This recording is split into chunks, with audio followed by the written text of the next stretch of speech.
Shalom teman-teman Rasi Eagles, apa kabarnya semua hari ini? Apakah teman-teman semua bersuka cita? Kakak yakin kita semua pasti bersuka cita. Kenapa? Karena hari ini, pagi hari ini kita akan mendengarkan pesan Tuhan, firman Tuhan yang akan menjadi berkat bagi kita semua. Namun sebelum kita mulai, Kak James ingin mengundang teman-teman semua, mari sama-sama kita berdoa. Kami mengucap syukur Tuhan, pada pagi hari ini kami diberikan satu kesempatan lagi untuk mendengarkan firman Tuhan lewat tayangan ini Tuhan. Urapi setiap kami Tuhan mendengarkan firman Tuhan, karena kami rindu diberkati lewat firman-Mu. Tuhan berbicaralah, sampaikanlah isi hati-Mu Tuhan, kebenaran yang menjadi berkat bagi setiap kami. Urapi kami Tuhan, kami mengucap syukur, terpuji nama-Mu, hanya di dalam nama Tuhan Yesus kami berdoa. Haleluya, amin. Nah teman-teman, hari ini Kak James akan berbicara tentang satu tema, yaitu led to lead, dipimpin untuk memimpin. Ini kita akan belajar satu topik yang menarik teman-teman. Ini pasti baik sekali buat kita. Oleh karena itu kita akan mulai dengan membaca sebuah firman Tuhan ayat dari Keluaran 17 ayat 8. Kita baca bersama-sama ya. Keluaran 17 ayat 8. Lalu datanglah orang Amalek dan berperang melawan orang Israel di Rafidim. Jadi waktu itu bangsa Israel ada di padang gurun dan satu ketika orang Amalek datang untuk menyerang mereka. Ayat berikutnya, Musa berkata kepada Yosua, pilihlah orang-orang bagi kita, lalu keluarlah berperang melawan orang Amalek. Besok aku akan berdiri di puncak bukit itu dengan memegang tongkat Allah di tanganku. Menarik sekali teman-teman. Ayat berikutnya, lalu Yosua melakukan seperti yang dikatakan Musa kepadanya dan berperang melawan orang Amalek. Tetapi Musa, Harun, dan Hur telah naik ke puncak bukit. Ayat 11, dan terjadilah apabila Musa mengangkat tangannya, lebih kuatlah Israel. Tetapi apabila ia menurunkan tangannya, lebih kuatlah Amalek. Menarik sekali ya. Ayat 12, maka penatlah tangan Musa, sebab itu mereka mengambil sebuah batu, diletakkanlah di bawahnya supaya ia duduk di atasnya. Harun dan Hur menopang kedua belah tangannya, seorang di sisi yang satu, seorang di sisi yang lain, sehingga tangannya tidak bergerak sampai matahari terbenam. Dan ayat terakhir kita baca bersama-sama. Demikianlah Yosua mengalahkan Amalek dan rakyatnya dengan mata pedang. Luar biasa sekali teman-teman. Jadi peristiwa ini terjadi tepat di Rafidim, the battle at Rafidim. Seperti yang tadi kakak bilang, kalau bangsa Israel saat ini sedang ada di padang gurun, ketika mereka keluar dari Mesir, banyak sekali bangsa Israel mengalami tantangan, yaitu mereka diserang oleh bangsa-bangsa lain yang melihat mereka. Salah satunya yang tadi kita baca adalah bangsa Amalek. Bangsa Amalek ingin menyerang bangsa Israel. Akan tetapi Musa waktu pada saat itu, Musa memanggil Yosua. Nah perhatikan teman-teman, di sini di Alkitab dicatat bahwa inilah kali pertama Musa memanggil Yosua. Atau mungkin Musa pertama kali bertemu dengan Yosua. Tapi bukan main-main, pertama kali bertemu dengan Yosua, Musa langsung kasih kepercayaan untuk memimpin perang. Nah, yang sangat menariknya teman-teman adalah Yosua berperang dengan bangsa Israel. Akan tetapi Musa, Harun, dan Hur yang tadi kita baca, mereka tidak ikut perang bersama dengan Yosua. Melainkan apa kata Musa? Mereka akan naik ke atas bukit dan berdoa sambil mengangkat tongkat. Itu yang Musa lakukan. Ini menarik sekali teman-teman. Musa tidak ikut berperang, padahal Musa, Harun, dan Hur adalah pemimpin bangsa Israel pada saat itu. Jadi Yosua berperang di lapangan, sedangkan Musa, Harun, Hur mereka harus stay di bukit, di atas bukit. Dan tentu saja yang Musa lakukan tidak hanya melihat, tapi tadi kita baca sama-sama. Musa mengangkat tangan, dia berdoa kepada Tuhan supaya Tuhan menolong bangsa Israel. Yang sangat fenomenal adalah ketika Musa mengangkat tangannya, maka lebih kuatlah bangsa Israel. Tapi kalau Musa menurunkan tangannya, lebih kuatlah bangsa Amalek, musuh mereka. Ini menarik sekali teman-teman. Namun pada saat itu Musa sudah lanjut umur, dia pasti sudah tua. Namanya tangan kalau diangkat terus pasti pegel ya teman-teman. Apalagi kita saja pegel, apalagi orang yang lebih tua daripada kita. Jadi Alkitab mencatat, maka penatlah tangan Musa. Oleh sebab itu Harun dan Hur membantu Musa dengan cara mereka mengambil batu, supaya Musa bisa duduk di atas batu tersebut. Kemudian Harun menopang satu tangannya dan Hur menopang satu tangannya, seperti gambar yang kita lihat ini teman-teman. Jadi dengan cara demikian Musa dapat mengangkat tongkat tersebut seharian. Alkitab mencatat tangannya tidak bergerak di atas sampai matahari terbenam. Dan apa yang terjadi teman-teman? Tentu saja hal demikian terjadi membuat bangsa Israel memenangkan peperangan melawan bangsa Amalek. Kita beri tepuk tangan dulu buat Tuhan kita yang luar biasa. Jadi hari ini kita melihat ada dua sisi teman-teman yang kakak mau sampaikan. Pertama adalah Yosua. Yosua jelas memiliki potensial. Kenapa? Karena dia dapat dipercayakan untuk melakukan satu peperangan. Dan bukan main, dia harus berperang melawan bangsa lain. Yosua harus memimpin pasukannya untuk melawan bangsa lain. Kita tentu saja bisa melihat kalau Yosua ini bukan orang yang sembarangan, pasti orang yang hebat. Dan Musa pasti melihat demikian juga. Akan tetapi, Musa di sisi lain, Musa ada di balik Yosua. Yaitu Musa berdoa. Musa menjadi backupnya Yosua dalam hal spiritual. Nah, apa sih teman-teman yang kita pelajari hari ini adalah kemenangan itu terjadi bukan karena hebatnya Yosua, melainkan karena ketaatannya kepada sang mentor. Siapa mentor yang dimaksud di sini? Yaitu Musa. Musa di sini sebagai mentor dan Yosua sebagai mentee. Mentee itu adalah orang yang dimentori. Jadi hubungan seperti ini sangat baik teman-teman. Musa yang jelas adalah pimpinan bangsa Israel, tapi dia mendidik seorang anak muda yaitu Yosua untuk menjadi pemimpin yang akan nanti menggantikan Musa. Jadi inilah tugas mentor teman-teman. Mentor akan membina mentinya untuk menjadi orang yang lebih baik. Bahkan dia berharap agar mentinya bisa jadi orang yang terbaik dalam kehidupannya. Jadi apa itu mentorship teman-teman? Mentorship adalah God's primary method to develop his leader. Mentorship adalah metode paling utamanya Tuhan untuk membangun para pemimpinnya. Kakak yakin dengan pasti kalau setiap dari kita, baik kakak dan teman-teman semua yang menyaksikan tayangan ini, kita semua ditetapkan Tuhan untuk menjadi pemimpin. Yang setuju katakan amin. Saya dan kamu, kita semua, kita akan ditetapkan Tuhan jadi pemimpin. Kenapa? Karena firman Tuhan berkata, kita ditetapkan jadi kepala, bukan ekor. Kita ditetapkan teman-teman jadi pemimpinnya. Namun, ada metode yang Tuhan mau ajarkan agar kita bisa dibangun untuk menjadi pemimpin-pemimpinnya Tuhan. Yaitu mentorship ini. Nah, oleh karena itu kita mau tahu lebih lanjut mengapa sih kita butuh mentor. Nah ini teman-teman harus perhatikan kenapa teman-teman butuh mentor. Kak James akan bagikan 3 hal. Yang pertama, mentor itu sebagai role model. A spiritual mentor leads by example. Jadi mentor itu bukan hanya dengan ucapan saja, tapi dengan tindakan. Action speak the loudest, not the words. Kata-kata kuasanya itu tidak sebesar dengan tindakan. Benar nggak teman-teman? Kita lebih cepat mencontoh seseorang apabila dia melakukan suatu tindakan. Dan kita cepat kali melihatnya. Beda dengan kata-kata. Kalau kata-kata hanya sekedar motivasi, mendorong, menasehati. Tapi seorang mentor itu bisa jadi role model, yaitu dia memberikan contoh yang baik buat kita semua teman-teman. Dalam hal apa saja yang kita mau pelajari, kita patut punya mentor. Kenapa? Karena pasti mentor ini akan menunjukkan hal yang terbaik, teladan-teladan yang baik, yaitu contoh-contoh yang dapat kita tiru teman-teman. Ada ayat di Ibrani 13 ayat 7 mengatakan, ingatlah akan pemimpin-pemimpin kamu yang telah menyampaikan firman Allah kepadamu. Perhatikanlah akhir hidup mereka dan contohlah iman mereka.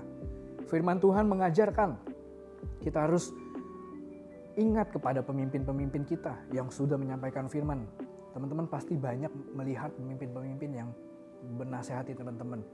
Kita disuruh untuk perhatikan akhir hidup mereka dan contohlah iman mereka. Jadi pemimpin-pemimpin kita teman-teman itu adalah role model yang Tuhan tetapkan untuk menjadi contoh bagi kita semua. Kita harus mencontoh mereka. Lalu yang kedua teman-teman, seorang mentor akan menjadi pendengar yang baik. We all need someone who listens to us and show support. Kita butuh, semua orang pasti butuh seseorang yang bisa mendengarkan kita. Karena kita manusia, kita punya perasaan, kita punya unek-unek yang teman-teman miliki. Mungkin pasti teman-teman butuh teman untuk bercerita. Dan mentor adalah orang yang tepat untuk kita bagikan cerita. Kenapa?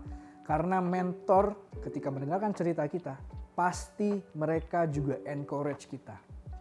Mereka pasti akan mendukung kita dan menunjukkan support mereka. Amin teman-teman. Seorang mentor pasti menjadi pendengar yang baik buat teman-teman. Kenapa? Karena mentor, pemimpin rohani, dia adalah orang yang dipercaya Tuhan untuk menjadi pemimpin bagi teman-teman semua. 1 Tesalonika 5 ayat 11 mengatakan, karena itu nasihatilah seorang akan yang lain dan saling membangunlah kamu seperti yang memang kamu lakukan. Memang Tuhan sudah tunjuk para mentor, para pemimpin-pemimpin rohani kita. Supaya apa? Mentor itu menasihati kita semua teman-teman. Dan yang pasti hubungan itu akan membangun kita semua. Kita akan dibangun kalau kita mau dipimpin oleh mentor kita. Kita dibina. Dalam kehidupan teman-teman, there are ups and downs. Selalu ada titik di atas, titik rendah. Namun ketika kita ada di titik rendah, di low point, seorang mentor bisa mengingatkan kita akan nilai kita di dalam Tuhan. Dan dia akan terus mendorong kita untuk terus maju. Jadi teman-teman, di saat teman-teman mengalami masalah, teman-teman tahu, teman-teman harus cari siapa? Pertama cari Tuhan, dan Tuhan akan tunjuk seorang mentor yang teman-teman bisa percayakan untuk bercerita juga. Karena di saat seperti itu, mentor atau pemimpin rohani akan mengingatkan teman-teman semua. Memberi semangat kepada teman-teman bahwa teman-teman gak boleh menyerah dalam kehidupan ini. Kenapa? Karena teman-teman semua hidupnya berharga di hadapan Tuhan. Jadi kita harus tetap maju. Itulah kenapa kita butuh seorang mentor, karena dia akan menjadi pendengar dari setiap keluh kesah kita dan dia akan memberi semangat bagi setiap kita. Dan why do we need mentor? Yang ketiga, untuk spiritual growth kita teman-teman. A spiritual mentor is someone who cares about you and wants the best for you. Jadi mentor itu selalu peduli kepada kita teman-teman. Dan ini yang menarik, dia pasti mau kita jadi yang terbaik. Kalau orang lain mungkin gak seneng kalau lihat kita diberkati teman-teman. Tapi seorang mentor pasti seneng kalau kita diberkati. Pasti seneng kalau Tuhan bawa hidup kita naik. Di dalam Ibrani 13 ayat 17 dikatakan, taatilah pemimpin-pemimpinmu dan tunduklah kepada mereka. Sebab apa? Sebab mereka berjaga-jaga atas jiwamu sebagai orang yang harus bertanggung jawab atasnya. Betul sekali teman-teman. Seorang pemimpin atau mentor, dia berjaga-jaga atas kehidupan kita. Terutama dalam kehidupan rohani kita teman-teman. Ingat waktu Musa menyuruh Yosua berperang, Musa tidak tinggal diam. Meskipun Musa tidak ada di samping Yosua, tapi Musa berdoa bagi Yosua supaya Tuhan menjaganya. Musa berjaga-jaga atas hidup Yosua, bahkan atas seluruh hidup bangsa Israel. Itulah yang dilakukan oleh pemimpin-pemimpin kita. Jadi teman-teman, tidak ada kata lain, kita harus taat kepada pemimpin-pemimpin kita. Tunduk kepada mereka. Mereka berjaga-jaga atas jiwa kita. Mereka bertanggung jawab teman-teman atas hidup kita. Bertanggung jawabnya terhadap siapa? Terhadap Tuhan.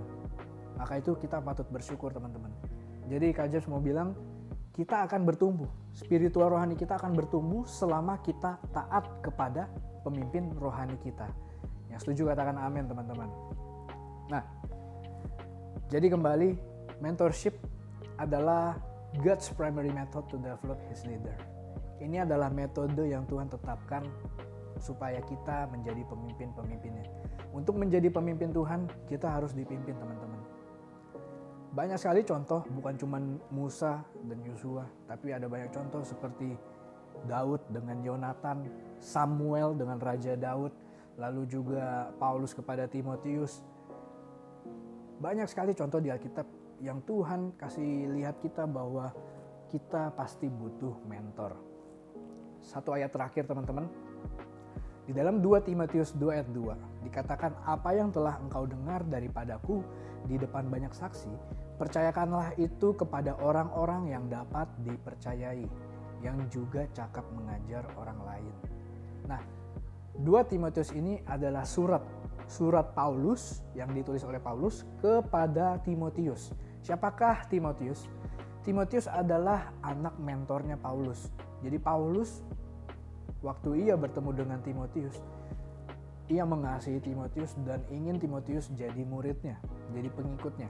Akhirnya Timotius yang masih muda waktu itu mau dipimpin oleh Paulus dan Paulus menjadi mentornya Timotius. Dan inilah yang dikatakan Paulus kepada Timotius. Kak James bacakan sekali lagi. Apa yang telah engkau dengar daripadaku, apa yang Timotius telah dengar daripada Paulus di depan banyak saksi. Nah, percayakanlah itu kepada orang yang dipercayai, yang juga cakap mengajar orang lain. Dengan kata lain teman-teman, Timotius, apa yang kamu pelajari daripadaku, engkau harus ajarkan juga kepada orang lain, supaya orang lain entar mengajarkan juga kepada orang lain. Ini hubungan mentorship teman-teman. Jadi Paulus mementori Timotius dan Paulus juga mengutus Timotius untuk supaya apa? Dia jadi mentor juga bagi orang lain. Kak James percaya suatu saat nanti kalau teman-teman bersedia dipimpin oleh mentor, taat kepada mentor teman-teman, suatu saat nanti Tuhan akan percayakan teman-teman untuk jadi mentor bagi orang lain. Tidak tutup kemungkinan. Kenapa?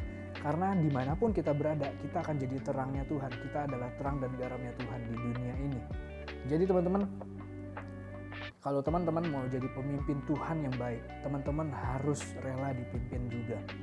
Di sini Kak James mau ingatkan, kita banyak orang yang bisa kita pilih untuk menjadi mentor. Tapi tentu saja kita harus berdoa kepada Tuhan supaya Tuhan pilihkan mentor yang tepat. Di gereja banyak pemimpin-pemimpin gereja yang teman-teman tahu, orang yang di atas kita. Mereka pasti mengasihi kita semua teman-teman. Dan pasti mereka bersedia membimbing hidup kita. Orang tua di rumah, dia juga seorang mentor buat teman-teman. Papa mama kita tuh juga mentor bagi hidup kita. Oleh karena itu gak ada kata lain, kita harus taat kepada mereka. Kenapa? Karena mereka lah yang berjaga-jaga atas hidup kita. Jadi teman-teman, Kak mau dorong kita semua untuk kita memiliki mentor. Doa kepada Tuhan, cari mentor. Biar Tuhan pilihkan mentor yang terbaik buat teman-teman semua. Supaya teman-teman semua diberkati dan kehidupan rohaninya dapat bertumbuh di dalam Tuhan. Dan akhirnya kita bisa mengatakan let to lead. Kita dipimpin sehingga kita nanti bisa jadi pemimpin juga teman-teman. Semua diberkati Tuhan dengan pesan ini. Oleh karena itu yuk Kak James mau undang kita semua, kita bersatu hati, kita berdoa bersama-sama lagi. Tuhan Yesus, kami mengucap syukur Tuhan. Kami sudah mendengarkan firman Tuhan. Engkau menunjukkan banyak sekali contoh ya Tuhan kepada setiap kami bahwa kami para anak-anak-Mu Tuhan, kami butuh dipimpin yaitu oleh orang-orang yang ada di atas kami Tuhan. Karena kami tahu kami ditetapkan juga untuk menjadi pemimpin. Ajar kami Tuhan agar kami punya kerelaan hati untuk dipimpin. Dan ajar kami Tuhan agar kami punya hati yang taat kepada pemimpin-pemimpin kami. Karena mereka pasti mau Tuhan hidup kami menjadi lebih baik lagi. Dan Tuhan urapi kami, Tuhan bentuk kami dari saat ini supaya kami perlahan dipersiapkan menjadi pemimpin-pemimpin Tuhan. Dari masa muda kami Tuhan, kami bisa memimpin. Oleh karena itu Tuhan berkati setiap kami, berkati juga teman-teman kami yang lain supaya kami dapat diberkati Tuhan dan kami dapat hidup bertumbuh di dalam-Mu ya Tuhan. Kami mengucap syukur Tuhan, terpuji nama-Mu, hanya di dalam nama Tuhan Yesus kami berdoa. Haleluya. Amin. Oke teman-teman, thank you sudah mendengarkan pesan ini. Kakak harap teman-teman belajar something yang baru hari ini dan melakukan firman Tuhan yang pastinya. Jadi tetap bersemangat, bersuka cita, dan jangan lupa minggu depan kita beribadah lagi untuk mendengarkan pesan Tuhan yang luar biasa. Oke teman-teman, God bless you. See you next week.